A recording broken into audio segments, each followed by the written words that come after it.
Welcome back to the Emotional Revolution podcast. I'm Kayla Burch, and I'm excited to bring you today's topic because I think it's something that is on most of our minds as we are ending 2024 and stepping into 2025. So, we're talking about goal setting, but we're of course looking at it from a different angle because most people set goals because they feel something is missing in their life. But what I want to talk about today is starting from that place of lack is what is actually leading you to fail more often. So I want to kind of dissect what that looks like and what that feels like. So we're going to dive in to how we can completely shift this idea and this place of generation to create the goals that we want. So the reason why traditional goal setting fails most often is because society teaches us that we have to set goals to fix ourselves. So we're oftentimes creating these goals that are based off of external validation of something that we need to have because we don't have it now. It is coming from a place of dissatisfaction with yourself. It's coming from a place of not liking something that's happening currently in your life. Now, I know what you're saying. It's like, yeah, Kayla, of course, I want more money. I want to live wealthy. I want to have a successful business. I want better relationships. I want all of those things. Yes, yes, yes, yes, yes. I get that. I hear that. But there is this subtle difference on how we generate our goals and where it comes from. So when you're setting down to lay out your goals for 2025, if you're coming at it from a place of dissatisfaction for yourself or dislike, and you're overcompensating for something that you don't like within yourself, I promise you when you reach that goal, it's not going to feel good. It's not going to feel as good as it could, I should say, because you're trying to overcompensate for something you dislike about your life now. And so the way that we can shift this is one, we're going to talk about goals today and how to set goals and how to meet those goals. But I want to talk about what's really at the root of what drives you to set your goals and what that looks like for us. So we don't end up feeling unfulfilled or things just aren't good enough whenever we reach that, because we're not addressing the thing that we actually want to address within us to begin with.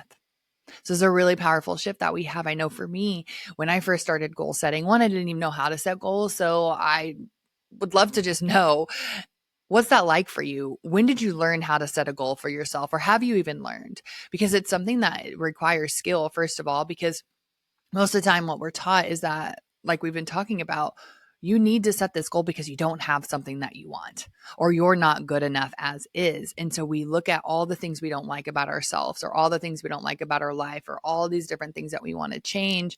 And it becomes a huge disruption. And then we're focused on all of these things that aren't good for us or are not good to us. And then we completely get disrupted. And so what does that actually look like for you? I didn't know how to set a goal.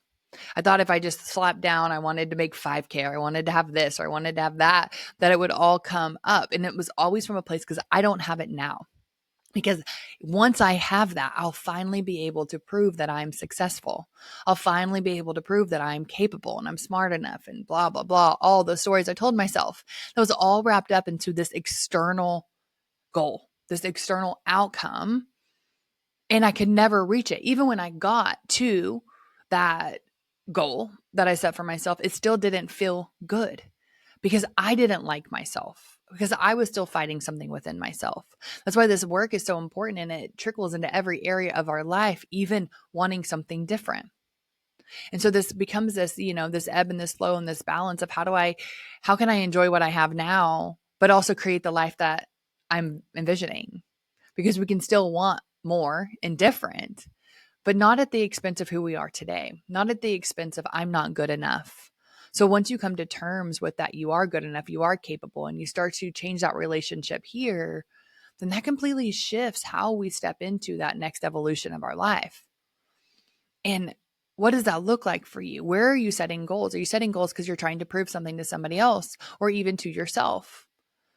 And just start to evaluate that, because we can't fix ourselves. It's not about fixing ourselves through the goal. It's about learning and changing our relationship with who we are today to be able to achieve those goals, right? By not hating ourselves and our lives and our current situation to get to that point.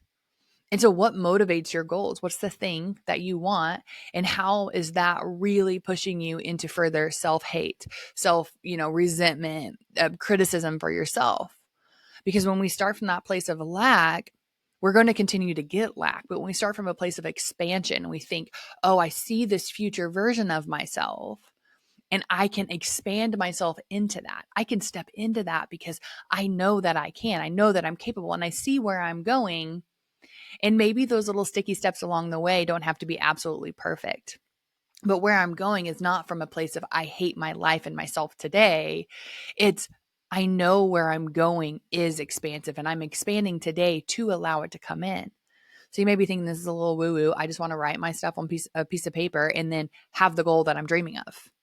But that's just not simply how it works, because I want you to really think about your life. And every time you set those goals, and maybe if you achieved them, did it feel good? Did you feel like you were from a place of lack? Did you feel like you needed to do that? Did you need other people to praise you? Or were you happy when you got there? Or was there always something else? And because that's the cosmic joke, is that there really is always something else. Once we reach the next level, there's a new level unlocked. Let's go. But there's nothing wrong with that. It's the judgment we have along the way of, oh, I should have been further, or, oh, I could have done this faster, or, oh, people aren't acknowledging me or appreciating me with what I'm doing.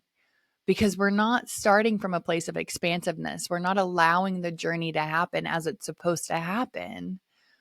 We're beating ourselves up along the way. We're losing focus. We're losing track of what can be because we're generating from a place of just not good enough today. Because the thing is, where you're at today is fine. You can still see and want something different. We can push ourselves into that level. But the more you push and the more you dislike who you are today, the further away you get from that goal you want. So what's already abundant in your life? What's already happening within your life? How can you already start and anchor into this feeling of abundance and expansiveness and what that looks like for you? And then how can you step into that next level? Now, I can generate from a place of abundance today because I can see where I'm going. I can see that beautiful future version of me. And I can allow myself to step into that without hate for who I am today, without generating from a place of I don't have, I'm not good enough. What can I get? How can I step into that? What would it look like if I did that with more joy and freedom and confidence?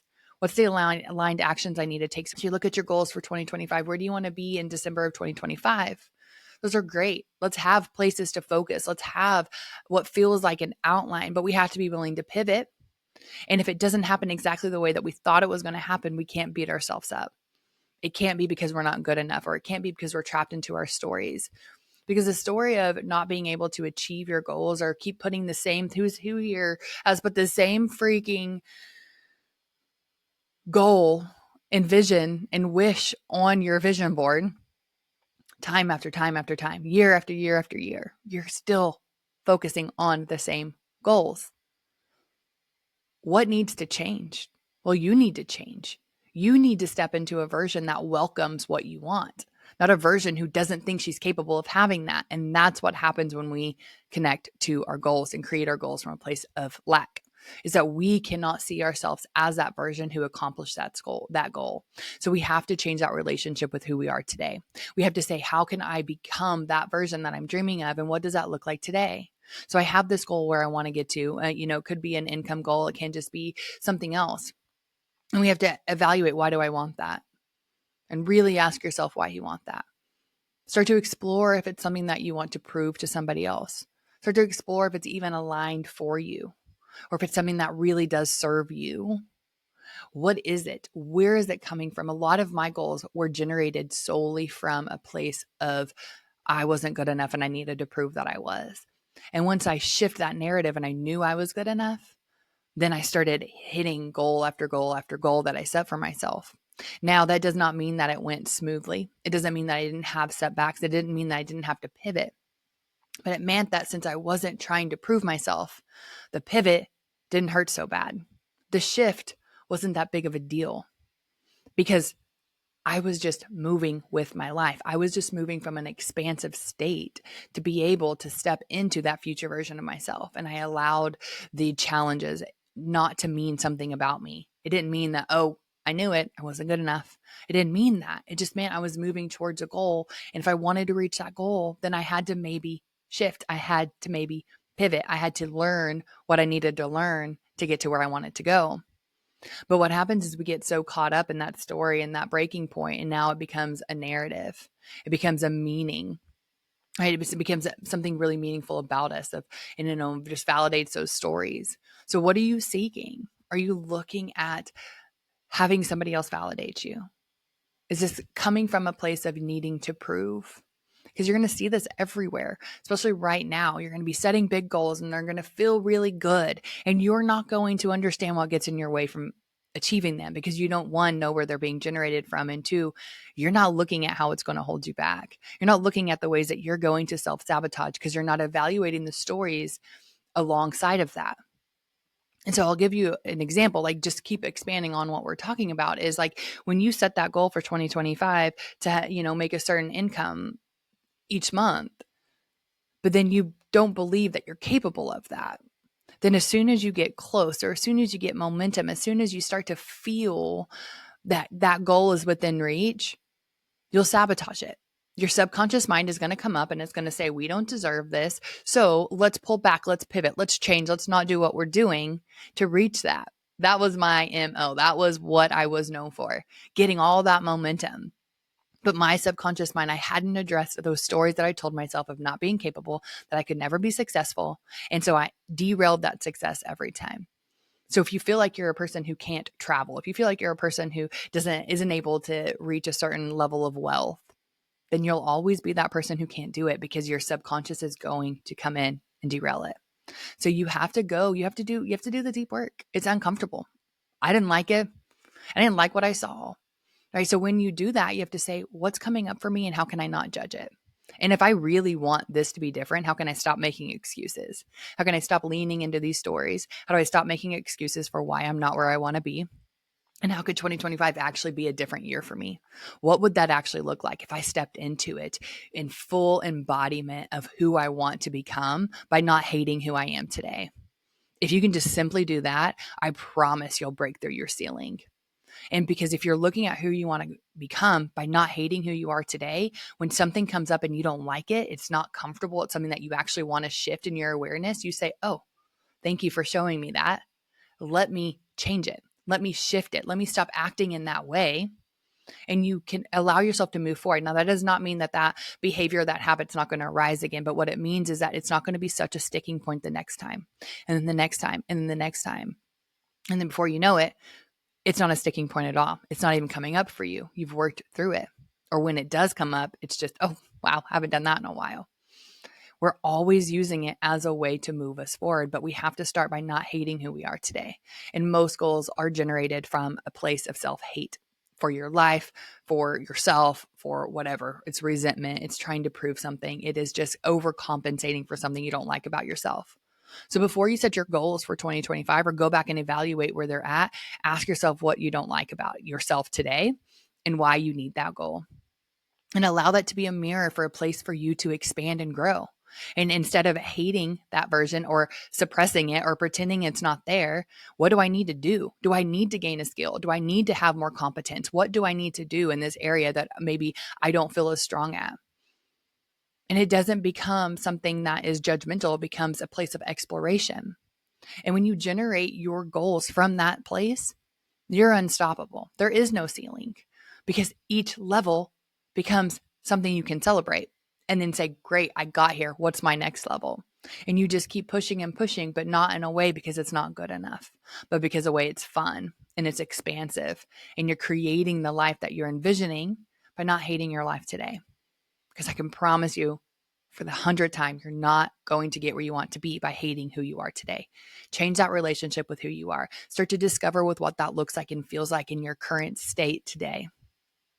Allow that to come up. Allow that to flow through you. And when you start to generate from this place of self-love and liking yourself, and you start to generate from this place of expansiveness and not just by everything you don't have or who you're not today, then you start to step into who you're becoming and who you want to be in that future version of you. But that can't come from a place of contraction. So just evaluate that. And when that judgment comes, oh, I'm judging myself. How can I shift it? Oh, what would that look like? How can I continue to step into this future version of me? And then evaluate your goals. What is getting in my way? What will stop me? What is in my life? What has stopped me in the past? What has pulled me back? What has prevented me from moving into this goal or having this goal achieved, because likely it's another version of what you put on your goal list last year. So what stopped me last year, and how do I actually make the commitment to not allow it to stop me this year? What's the story or the belief about myself that needs to be removed? Who am I blaming in my external world that is stopping me from getting this? Like, not that the person is stopping you from achieving this, but you are blaming somebody else and putting that responsibility into somebody else's hands.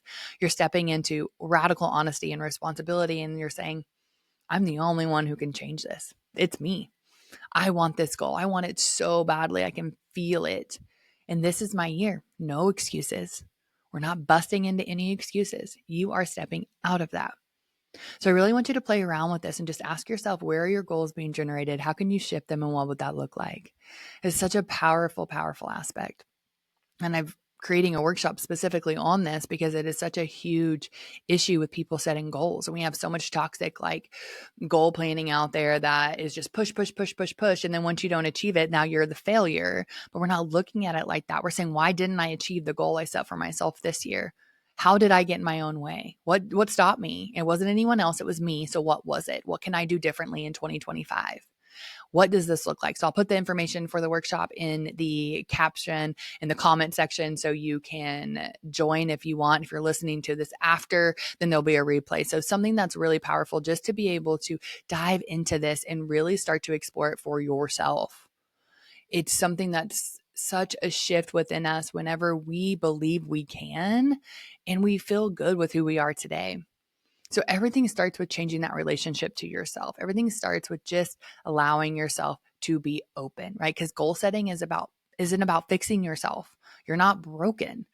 It's not about that. It's about seeing what needs to be seen and then stepping into that next version. It's about creating a vision for your life that excites you, that inspires you. It's not something that pushes you down or makes you feel like you're not good enough, that you're not going to get your goal if you feel like you're not good enough to have that goal.